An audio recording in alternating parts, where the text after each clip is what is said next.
안녕하세요. 반갑습니다. 실전에 강한 수리 자료 해석 전문가 박수웅입니다. 자, 이제 도형 두 번째 시간입니다. 이번 시간에 볼 거는 결국 겉넓이 부피와 그리고 닮음의 활용. 크게 이렇게 두 가지라고 보시면 됩니다. 여기 여러 가지 사각형이 껴있는데요. 사각형의 성질 정도는 알아두실 필요는 있는데 각자의 명칭까지 디테일하게 알아둬야 된다기보단 대충 이 사각형은 이런 성질이 있어 정도라는 가장 근본적인 그냥 정의 정도까지 여러분들이 체크하시는 게 굉장히 중요하죠. 자, 우선 요 겉넓이 부피부터 얘기를 좀 해보고 이제 닮음으로 넘어가야 되는데요. 왜 얘네들을 하는지 역시 또 좀 얘기를 해봐야 되죠.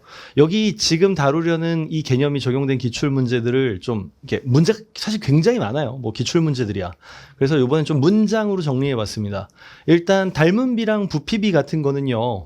그냥 아주 기본적으로 나올 수 있는 부분인데 특히 이런 거요. 길이가 2배 늘어나면 넓이는 길이 늘어난 것의 제곱, 부피는 세제곱. 그래서 2의 제곱은 4, 2의 세제곱은 8처럼 길이가 늘어나면 넓이는 부피는 제곱, 세제곱으로 늘어난다는 거 활용하는 문제 얼마든지 나올 수 있고요. 그리고 전개도 상상이라고 해놨는데요. 이게 전개도 상상이 왜 갑자기 여기서 나왔느냐? 기본적으로 겉넓이, 부피 같은 거 할 때는 전개도를 펼쳐서 하거든요. 그래서 전개도 상상에서 전개도 면적에 이제 겉넓이가 들어가고 또 부피 같은 것도 여기서 활용될 수 있죠. 그래서 이 전개도 상상이나 닮음비, 부피비 같은 걸로 응용되어서 출제되는 사례는 정말 많더라. 그래서 우리가 이걸 하는 겁니다. 가장 근본이 되는 건 여기 있으니까요. 자, 일단 제일 첫 번째부터 먼저 겉넓이 아주 심플하죠. 모든 면의 넓이 합 너무 당연한 겁니다. 겉에 있는 면의 넓이 합이 겉넓이인데 실제로 문제로 낼 때 어떻게 낼까요? 라고 한다면 대체적으로는 정육면체를 내고 있습니다. 대체적으로는 정육면체 가져다가요. 정육면체를 막 여러 개를 붙인 다음에 페인트 칠을 해요. 그러면 왜 정육면체를 붙이면 색칠 안 되는 면도 생기잖아요. 그러면 이제 그런 것까지 생각해서 페인트는 얼마나 사용했는가 이런 식으로요. 그러면 우리는 하나의 만들어진 도형의 겉넓이를 구하는 걸 활용해야 되겠죠. 뭐 그런 식입니다. 그리고 부피, 공간 안을 채우느냐. 보통 이제 물을 붓는다고 이해를 하면 되죠. 그래서 겉넓이는 겉에 있는 면들을 다 각자 구해서 더하는 거고요. 부피는 이 밑에 면이 누적된 걸로 해서 만약에 기둥처럼 올라간다면 밑넓이 곱하기 높이를 하죠. 주로. 우리는 기둥 형태와 뿔 형태 그리고 각 뿔대 형태, 뿔대. 그래서 기둥, 뿔대 세 가지 형태로 부피나 겉넓이를 구하는 거를 해야 합니다. 실제로는 뿔이나 뿔대보다는 그냥 보통은 정육면체가 나오는 게 많긴 하죠. 자, 그러면 일단 각 기둥, 정육면체도 사각형이 기둥으로 올라간 형태죠. 그래서 각 기둥의 겉넓이로 얘기를 할 수 있겠는데요. 일단 위아래 면이 있으면 위에는 윗면, 아래는 밑면이 아니고요. 위아래 둘 다 밑면으로 칩니다. 왜냐하면 공간에서 뒤집으면 또 바닥으로 내려올 수 있거든요. 그래서 우린 밑면이라고 합니다. 밑면. 그래서 밑넓이라는 것은 결국에는 위아래 두 개를 의미하는 거고요. 그래서 밑넓이를 2배 한다고 얘기한 거죠. 왜냐하면 두 개가 밑이니까. 그래서 밑넓이 하나를 구해서 2배 한다. 그게 위랑 아래를 합친 거고요. 옆넓이, 옆면 쭉 펼쳐서 이해하자 이거죠. 생각해 보면 정육면체도요. 원래 정육면체 만들어지면 이런 느낌으로 만들겠지만 사실 얘를 위에 있는 면, 밑면, 아래에 있는 면, 밑면 둘 다 밑면을 펼치면 그래서 전개도로 펼쳐 놓으면 밑면이 위아래 있고 이 옆에 옆면들이 가지 않습니까? 그러면 얘네들 그냥 하나의 면으로 잡아서 옆넓이 하나로 구하고 그 다음에 밑넓이 2개 추가하면 되죠 라는 설명을 하고 있습니다. 이건 사각기둥이든 오각기둥이든 육각기둥이든 펼쳐서 옆면은 하나로 합시다 라고 하는 거죠. 이때 여기 옆에 가로의 길이는 어떻게 구하면 되겠습니까? 얘 둘레가 되겠죠. 얘 둘레에다가 높이 곱하면 될 거니까요. 그렇게 볼 수 있겠죠. 그리고 부피라는 거는 밑넓이 곱하기 높이. 이제 밑넓이 구한 다음에 밑에가 정사각형이면 정사각형 구하고 높이 구하면 부피가 나오겠다 이겁니다. 여기서 여러분들이 기억하셔야 되는 게 이 기둥만 있는 게 아니고요. 뿔이라는 게 있죠. 이렇게 요 밑에는 도형인데 위에는 이렇게 하나로 모이는 뿔이 있죠. 마치 피라미드 같은 거요. 피라미드 같은 거 딱 떠올려지십니까? 이렇게 밑에 사각형인데 이렇게 위로 한 자리로 모이는 거. 그런 뿔 형태는 만약 기둥과 높이가 같다면 기둥의 부피의 3분의 1에 해당합니다. 조금 더 쉽게 얘기하면요. 이 사각 기둥에 물을 가득 채우고 싶어요. 그러면 사각뿔 있죠? 높이가 똑같은 뿔이요. 뿔에다가 물을 가득 채운 걸 3번 부으면 기둥의 부피가 된다 이겁니다. 그러니까 기둥의 부피는 뿔의 부피의 몇 배? 3배. 그래서 기둥의 부피를 나누기 3을 하면 이게 뿔의 부피가 된다 이거죠. 그 설명을 하고 있습니다. 일단은 지금 저는 어떤 생각으로 이 단원을 좀 넣었냐면요. 여러분들은 이제 까먹었다면 지금은 다시 한번 한 문제라도 기둥이든 뿔이든 건널비 부피 구하는 거를 꼭 해보셔야 된다는 겁니다. 이 공식이 어려운 게 아니라 내가 할 때 오류가 어디서 나는지를 찾는 게 중요하거든요. 그래서 지금 듣기로는 뭐 그래 옆면 찾으면 되지, 높이 찾으면 되지인데 실제로 시간이 얼마나 걸리고 내가 뭘 틀리고 있는지를 확인하시는 게 정말 중요하겠죠. 자, 83번 문제 봅시다. 건널비 구하라고 했어요. 그림이 조금 흐릿흐릿한데 어차피 교재랑 같이 보실 거니까 저기 할게요. 다음에는 조금 더 그림을 좀 선명하게 넣겠습니다. 사실 이렇게 뭔가 좀 뭐랄까요, 마인크래프트의 감성으로 나올지는 몰랐습니다. 자, 어쨌든 길이는 다 보이니까요. 지금 여기서 입체 도형의 건널비를 구해달라고 했거든요. 그러면 여러분들이 얼핏 생각하시기엔 이것들 지금 뭐 여기 옆에 뭐 니은자 모양, 뭐 제대로 된 모양, 여기도 잘려나간 모양 다 해야 되지 않겠나 싶은데 그렇지 않습니다. 자, 잘 생각해봐요. 결국 면입니다. 지금요, 정면으로 찔러본다고 할게요. 여기 이쪽 면 있죠? 지금 여기 니은자 모양을 정면이라고 할게요. 정면으로 찔러봤을 때 우리 눈엔 뭐가 보일까요? 니은자가 보이는 게 아니라 사각형이 보이지 않을까요? 어차피 10, 10, 10입니다. 왜냐하면 여기 말고 여기 면이, 저 끝에 있는 자그마한 면이 이쪽으로 오면 사각형이 되죠. 정사각형이 됩니다. 그럼 또 좌측 면에서 보면 어떨까요? 역시 니은자도 있지만 여기 안에 있는 면과 합치면 사각형이 되죠. 이쪽에서도 마찬가지고요. 위에서 봐도 마찬가지고요. 결국에는 잘랐지만 그 안에 움푹 들어가 있는 모양이 마치 이게 캔 있잖아요. 캔 음료를 꾹 눌렀어도 다시 펼치면 똑같이 나오는 것처럼 이것도 결국 요 안에 들어가 있는, 움푹 들어가 있는 부분을 꾹 펼치면 완벽한 다시 육면체가 되는 거랑 마찬가지인 거죠. 그래서 얘는 면들을 따로따로 할 게 아니라 결국 정면, 측면, 위에서, 아래에서 보는 게 다 똑같이 정사각형이 되기 때문에 그냥 한 면의 넓이 10 곱하기 10이 몇 개 있다. 그 면이 지금 6개 있다 이겁니다. 가로, 세로 높이 똑같으니까. 10 곱하기 10은 100이고요. 100이 6개면 600이 되겠죠. 그래서 정답은 1번입니다. 자, 이걸 왜 하는지 아시겠죠? 그러니까 단순히 건널비를 구하고 단순히 부피를 구하는 게 목적은 아니에요. 최종적인 목표는 결국 응용된 형태일 겁니다. 근데 그걸 하기 전에 기본식을 알아야 그걸 하니까 이 단원을 다루고 있는 거죠. 자, 그 다음에 여기 N각불 건널비와 부피도 좀 식을 좀 설명을 하려면 아무래도 N각불이 필요하지 않겠습니까? 이거 지금 몇 각불인지 보이시나요? 육각입니다. 밑에 정육각형을 그린 거고요. 그래서 육각불입니다. 정육각불인데요. 자, 이거 넓이 구하려면 어떻게 하겠습니까? 건널비 구하려면 역시 밑면이 하나 있죠. 옆에 면은 요 삼각형이 몇 개 있겠습니까? 6개 있겠죠? 그러면 옆에 요 삼각형의 넓이 하나 구해서 6배하고 밑넓이랑 추가하면 되겠네요. 그래서 밑넓이랑 옆넓이 더하면 건널비래요. 너무 당연한 얘기죠. 이때 옆넓이 뿌리면 당연히 옆에는 삼각형으로 나올 겁니다. 이등변 삼각형으로 나올 겁니다. 최소한. 그리고 부피는 똑같습니다. 부피는 밑넓이 곱하기 높이 곱하기 3분의 1. 이 상태에서 높이를 주지 않으면 못하겠죠. 그죠? 그래서 높이가 나오겠죠. 자, 그리고 뿔대라는 건 이런 걸 뿔대라고 합니다. 딱히 못 떠올리실 것 같아서 좀 뭘 보여드린 건데요. 뿔대라는 게 이런 거고요. 이 뿔대라는 거는 원래는 뿔이었던 건데 조금 전에 보셨던 이런 건데 여기서 가운데를 툭 잘라낸 겁니다. 자른 거예요. 밑면과 평행하게. 그러면 뿔대가 되고요. 그러니까 너무 당연한 얘기인데 면이 2개 생겼으니까 두 밑넓이 합해줘야 되고 위에랑 아래랑 같지 않겠죠. 그리고 여기다가 옆넓이인데 옆에 면은 무슨 면이 될까요? 이등변 삼각형을 잘랐어요. 그러니까 여기는 등변 사다리꼴이 될 겁니다. 위아래 평행하고 요 길이와 요 길이가 같겠죠. 이 등변 사다리꼴이 몇 개? 역시 요 각형의 개수만큼 나오겠죠. 그래서 n개의 사다리꼴 넓이 합이라고 하는데 실제로 우리는 이제 예쁜 뿔 기준으로 볼 때 등변, 그리고 등변이 아니면 문제를 낼 수가 없거든요. 그래서 등변 사다리꼴의 넓이로 구하겠죠. 여기서 이제 이런 얘기를 할 수 있겠네요. 등변 사다리꼴의 넓이는 어떻게 구해요? 라고요. 이런 반문을 하실 수도 있겠습니다. 자, 일단 이 길이가 같고 평행하면 등변 사다리꼴인데 두 개를 붙이면 됩니다. 뒤집어서. 그러면 이 가로의 길이와 높이를 곱하면 넓이가 되거든요. 그리고 나누기 2 하면 되죠. 그래서 위에 변과 아래 변 더해주고 곱하기 높이 나누기 2 하면 되겠습니다. 뭐 그렇게 할 수 있죠. 그리고 뿔은 원래 큰 뿔에서 여기 잘라낸 뿔을 빼면 그게 부피가 되겠죠. 부피는 밑넓이 곱하기 높이 곱하기 3분의 1인데 작은 뿔, 큰 뿔. 큰 뿔에서 작은 뿔을 뺀다 정도가 될 겁니다. 실제로 그 값을 다 줘야 되는 상황이 아니냐라는 건데요. 사실 그러다 보니 이건 너무 그냥 학교 내신형 문제 같잖아요. 그래서 실제로 뿔대의 건널비와 부피를 구하는 것까지는 건드리질 않고 있는 거죠. 기출 문제들이.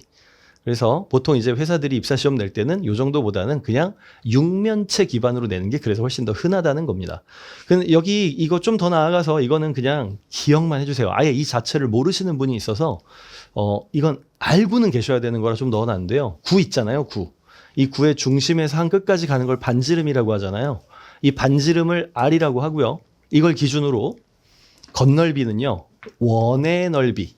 이것과 같은 반지름을 가지는 원이 4개 있는 것과 똑같습니다. 기억해 둡시다. 그리고 부피는 여기 3분의 4 파이 r 세제곱이라고 되어 있죠. 3분의 4 파이 r 세제곱.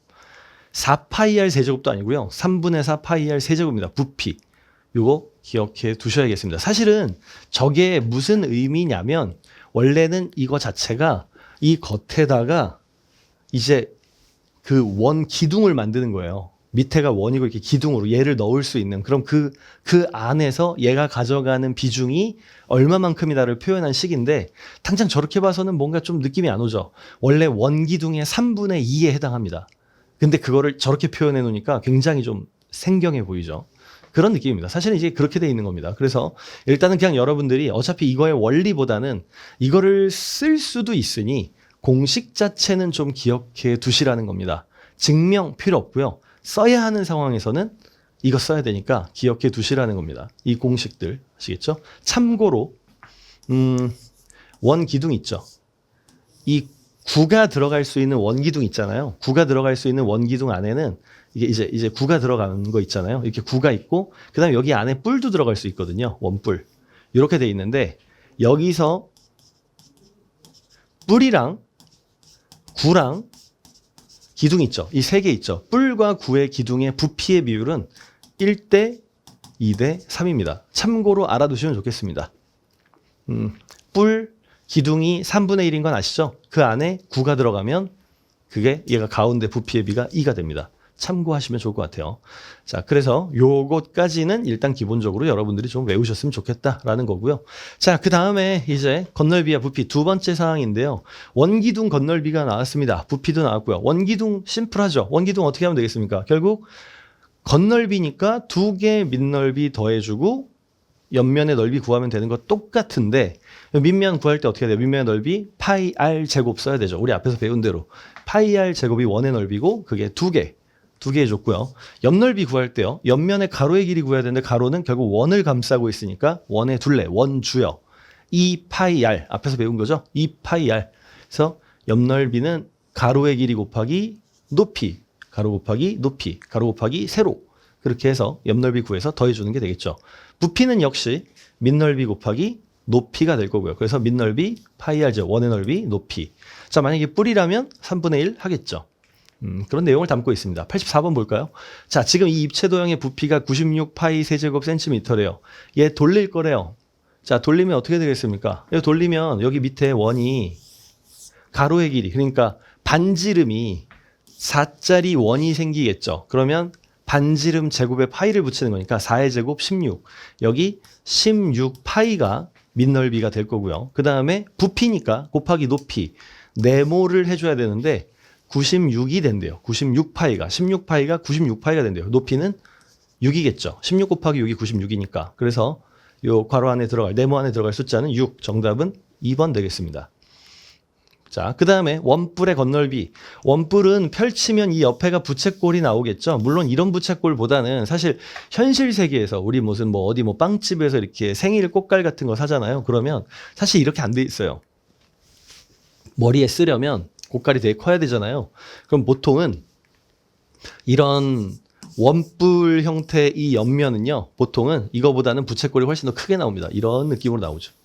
보통 그렇게 나옵니다. 근데 일단 지금 여기에서는 이런 형태로 보여주고 있는데 뭐 상관없다 이겁니다. 어쨌든 원뿔의 겉넓이를 구하려면 밑넓이, 원의 넓이 따로 계산해 줘야 되고요. 그리고 부채꼴의 넓이 따로 계산을 해줘야 되는데 여기서 여러분들이 아셔야 될 건 부채꼴의 넓이 구하는 공식이 원래는 반지름 곱하기 반지름 곱하기 파이, 그러니까 원의 넓이에다가 360분의 중심각을 해야 하는 걸 기본으로 보지만 하나 더 있었죠.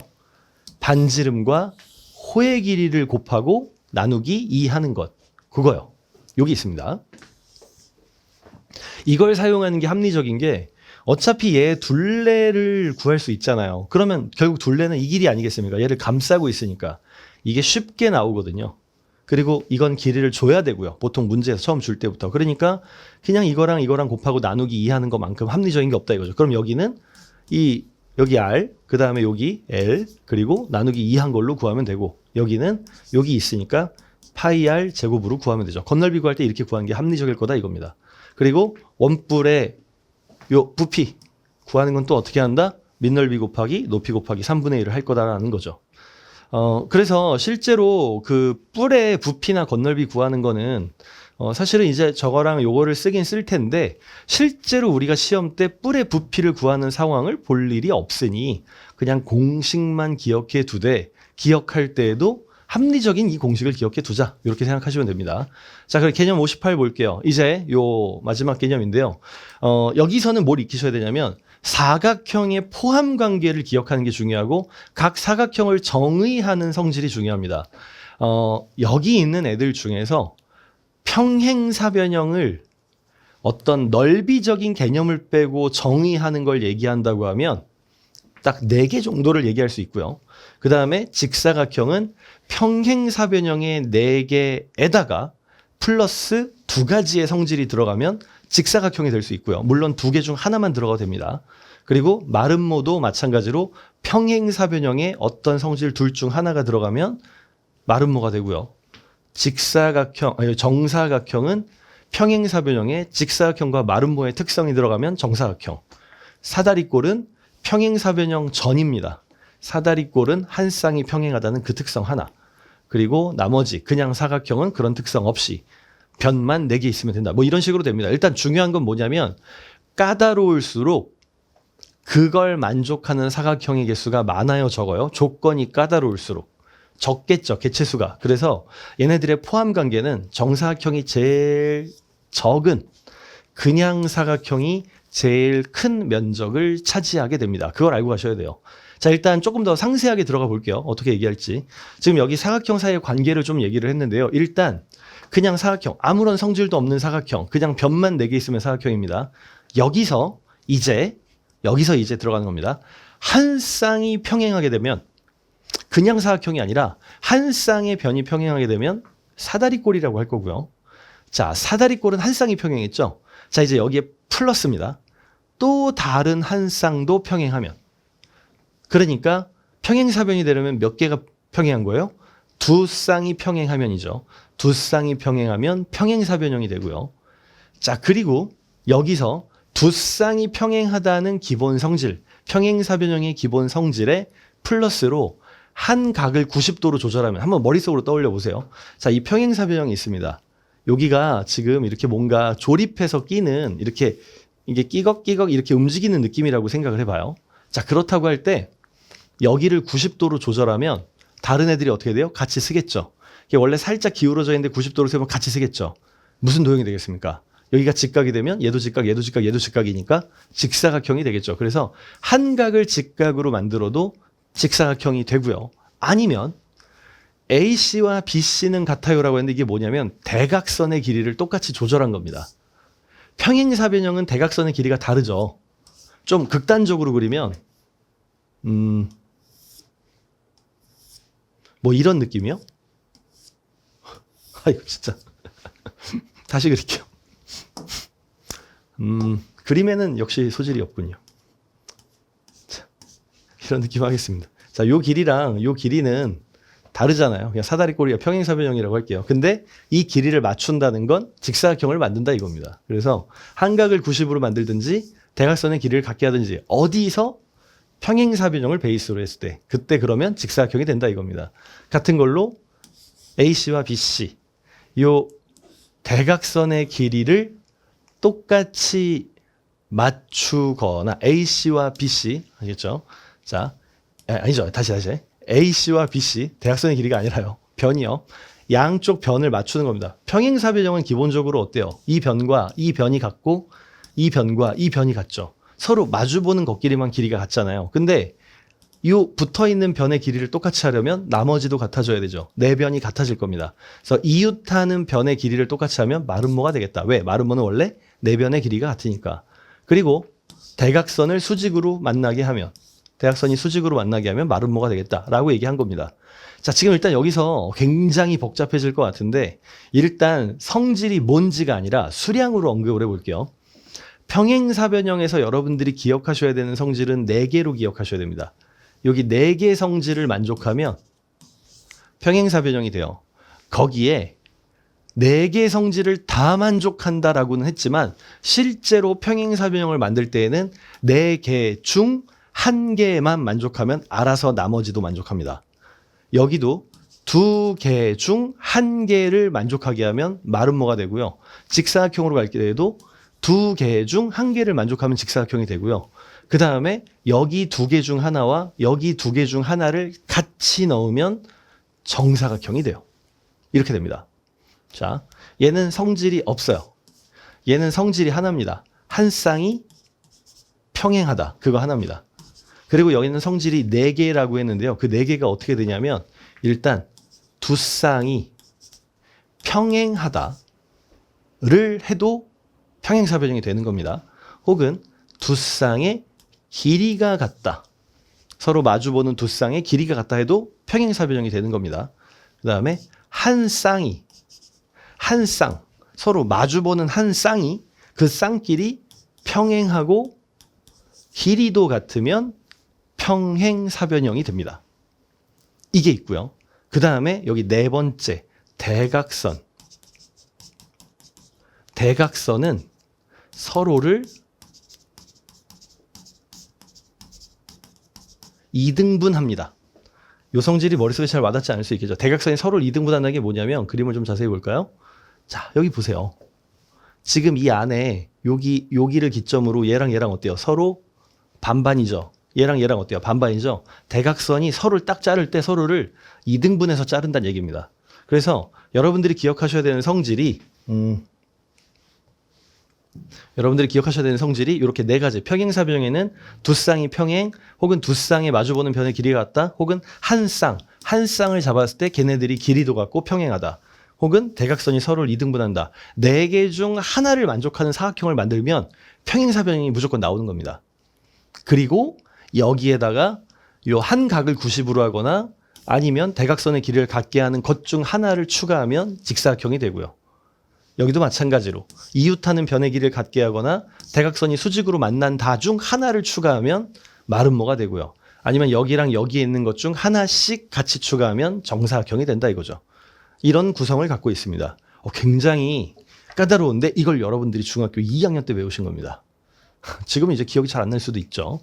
자, 그걸 기억하시고요. 등변사다리꼴이라는 건 여기에 없던 그림인데요. 등변사다리꼴은 위랑 아래랑 평행하고 양변의 길이가 같은 그 형태를 얘기합니다. 이게 한 쌍이 평행하고 나머지의 길이가 같다는 등변사다리꼴이 가능하고 한 쌍이 평행도 하면서 평행하는 것끼리 길이까지 같으면 사다리꼴이라고 하죠. 아니, 평행사변형이라고 하죠. 조금 전에 앞에서 얘기했던 것처럼 한 쌍이 평행하면서 길이까지 같으면 평행사변형. 근데 한 쌍이 평행하고 다른 쌍의 길이가 같으면 등변사다리꼴이 가능하다는 얘기예요.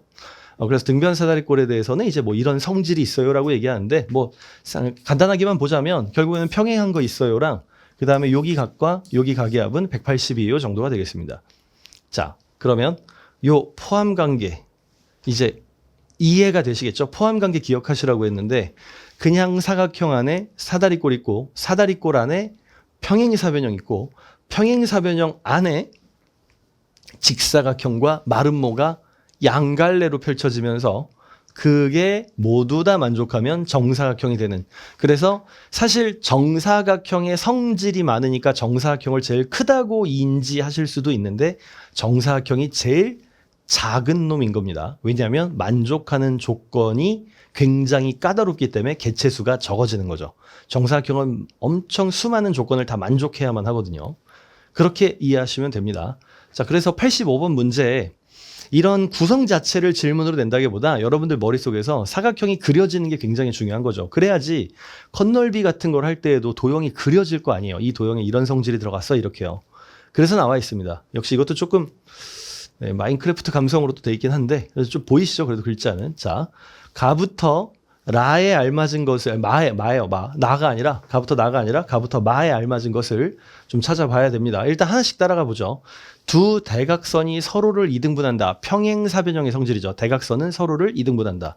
이거 평행사변형입니다. yes 하면 이제 평행사변형이 돼요.